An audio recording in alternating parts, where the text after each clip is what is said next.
A very good afternoon to you. Welcome to this Sunday's edition of Scoreline. I'm Robinson Okenya, and for the next 1 hour, we take a look at what is happening in the world of sports. Lots of football action coming up your way, as well as athletics. But I want us to begin Scoreline this afternoon with some good news. Now, what am I talking about? Sebastian Sawe has become the first man in history to run a marathon under 2 hours. Sawe recorded a time of 1 hour, 59 minutes and 30 seconds to win this year's edition of the London Marathon. Let's take a look at the highlights from that race.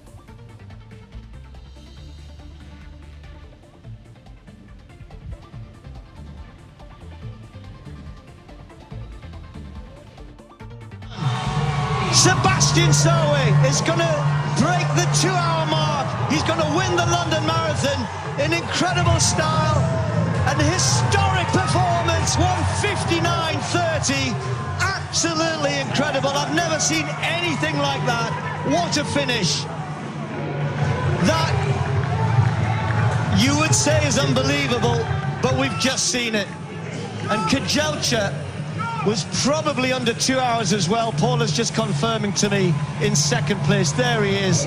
The two men put just about him into the home straight. He's got over a minute or just under a minute to do this. He can do it. Come on, Sebastian. You can get this. History in the making.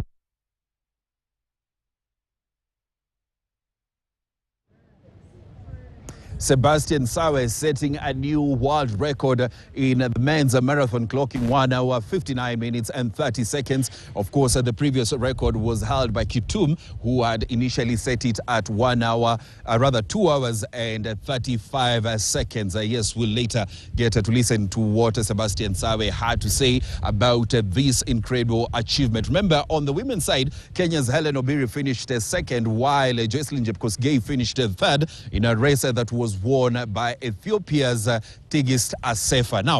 Now that we are still sticking with athletics, remember we are in the city of Eldoret in Uasin Gishu County, and today it was all about the Eldoret City Marathon, the 7th edition of this race that began in 2018. And we had Cheriot Koech emerge the winner in the men's race that took place here in the morning. Let's listen in to what the podium finishers had to say.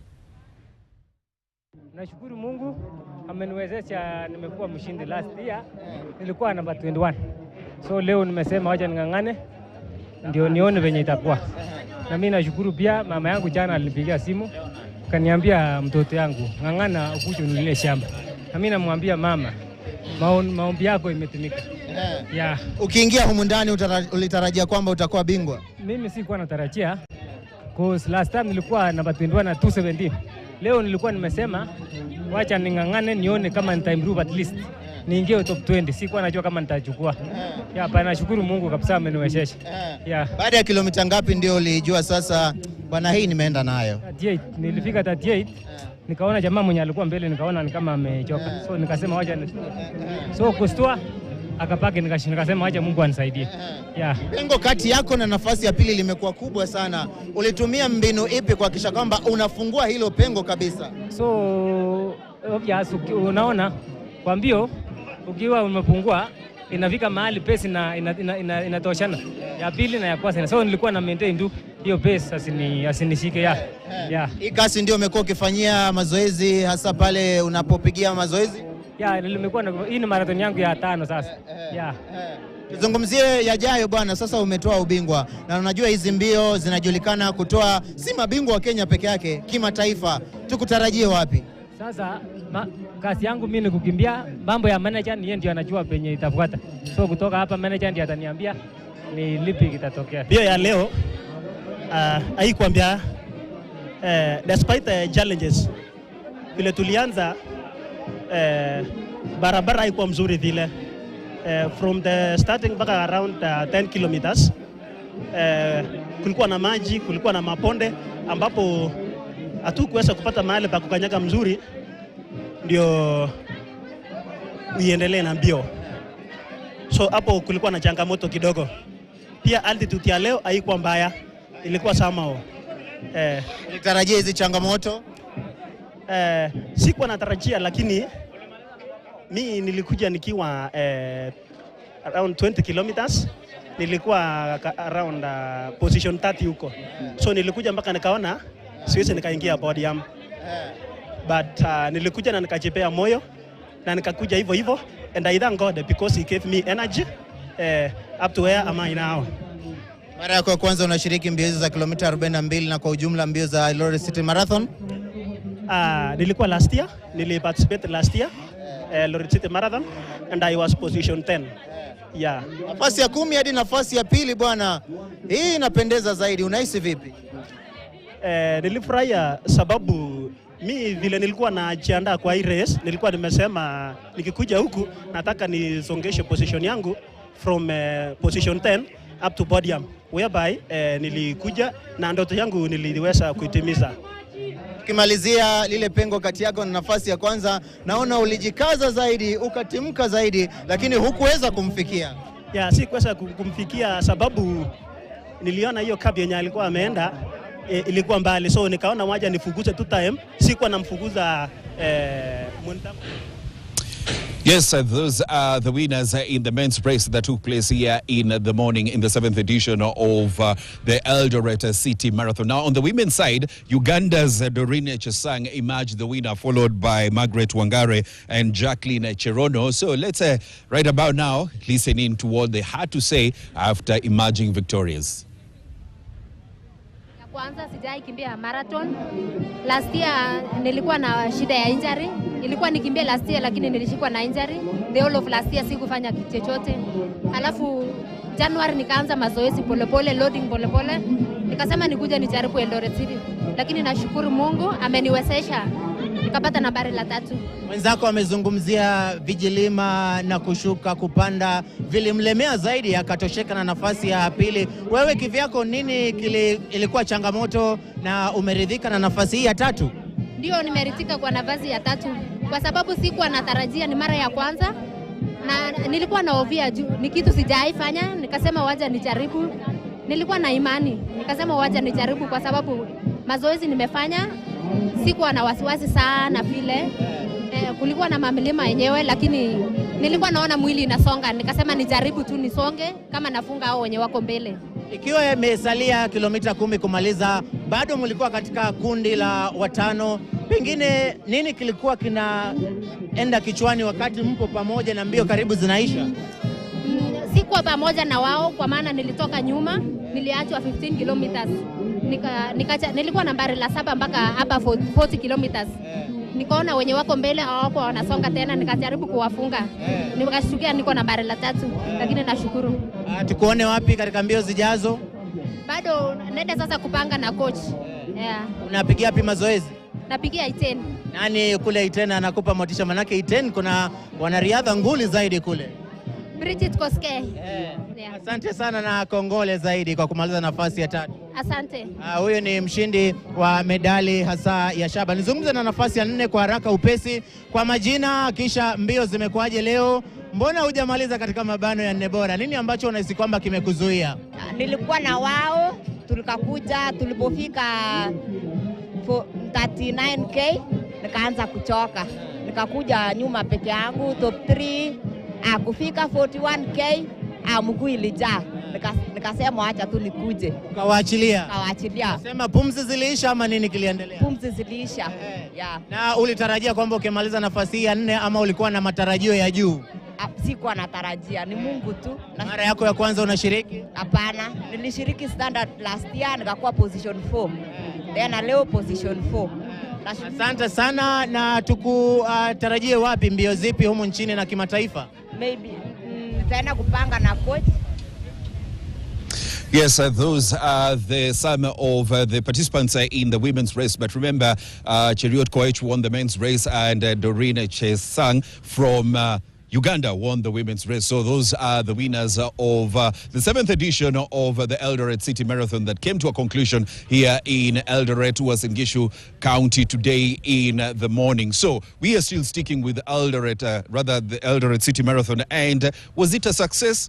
Well, Hassan Juma had a chance of speaking with the race director, that is Moses Tanui, who's a two-time Boston Marathon champion, and he was the first man to run under 1 hour in the half marathon. And he says that the marathon went on well and everything was a success. Let's listen in to that conversation.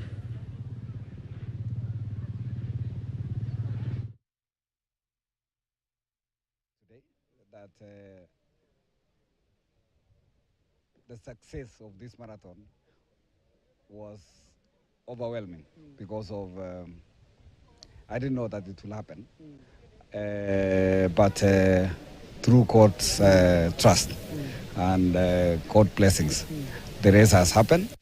And today I'm happy that my colleague athletes have taken home something. I don't want to say the amount, but taken home something for their family and their community. And this is what we want to give back as Eldoret City Marathon. And really, I don't have words to say. I didn't know that it will happen. By 3-4 days ago, I just kept quiet on myself because I didn't know what happened. Because for sure, we had challenges, but it has happened, and I know God is everywhere. Legend, I'm sure you've interacted with the athletes, different times. I don't know, what's their reflection on the 7th edition of the Eldoret City Marathon? If you see, what I said before is that we are getting big numbers of the athletes because of the price, and they're happy that what they are talking about is they normally come in the morning, early morning, and run the marathon, win the marathon without any hassle, and they have said that this is good for home. Yeah, it's a home marathon. It is a reachable marathon. It is a marathon that you can even start from your house, warm up to the marathon, and that's a very encouraging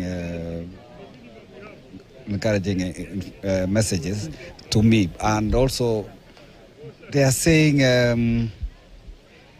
it is their marathon now. It belongs to them, so they want to really support this marathon as athletes.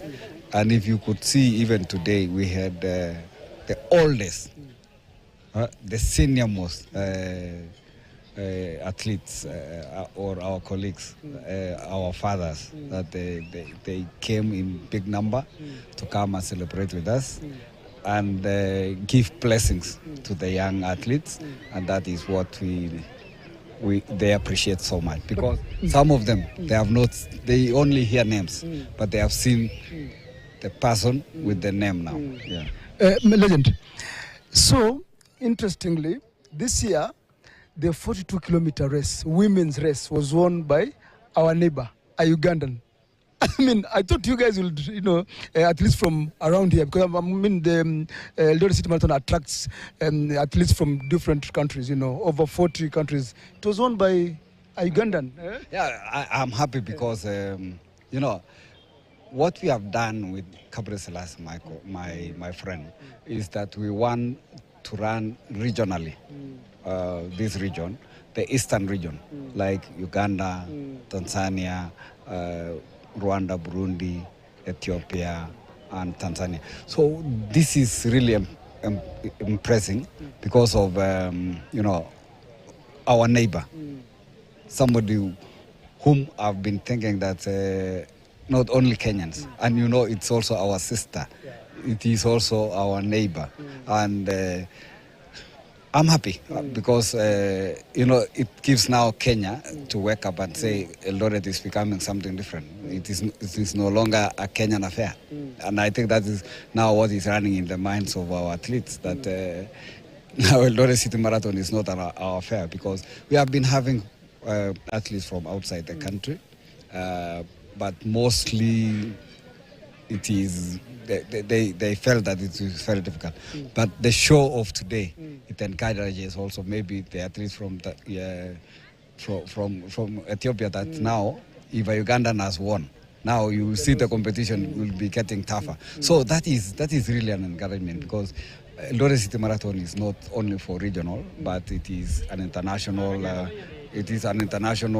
Marathon. So we feel that we are now running internationally, because from outside Kenya to win a marathon is international now. It shows that we are going places. Finally, Boyantoni, give me a projection of the 8th edition, because this was the 7th edition. I mean, give me a projection of the 8th edition, the expectations. I mean, I'm sure the athletes, the sponsors, all the stakeholders are yearning for more. I'm not sure they expect in the 8th edition of the Eldoret City Marathon. The 8th edition, I don't want to say anything about the 8th edition. It will be a surprise to many of you. So we want to build this race. The only thing that I'm saying, we want to build this race. And building a race is not in terms of organization. We want to build this race in terms of prize money, in terms of giving more to the winners and really assisting the athletes that have come to run. So for me, I think for next year we will be able to maybe to uplift the marathon and make sure that we support our athletes.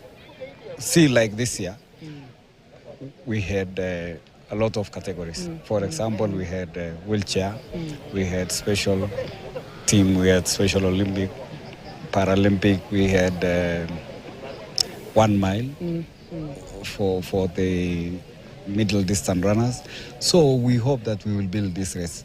You know why I don't want to put 21 kilometers? It's because 21 kilometers is the same as marathon. You have not assist anybody, because if I put 21 kilometers, I'll be still looking at the marathon, the marathon runners. Again, what we want to do also is we want to go down, and that is maybe 2028. I know it will be an election year, but we want also to see that the schools under 19 and down. We want to see Eldoret City Marathon also assisting those children, the base of athletics. The base is those juniors, and to me, you know, I love children. But you see, like marathon, we want first to attract the international, because marathon is now a race that is being run all over the world, and it is becoming big marathons. But for me, I want to do something called holistics. Holistic is to run track and field for seniors. Well, that is Hassan Juma, who was speaking to Moses Tanui, who's the race director of the Eldoret City Marathon, saying how successful this edition was, which is the 7th edition of the race that started in 2018. Remember, 2 occasions we did not have that race, that being in 2020 because of the COVID pandemic, and 2023 because of some sponsorship issues. But now this is the 7th edition, which has been successful, and is looking forward to the 2027 edition. Remember, the winners of these races walked away with 3.5 million shillings. So we have new millionaires in town. Now, I want us to shift focus and we talk about some sports development. And joining me now to talk about that is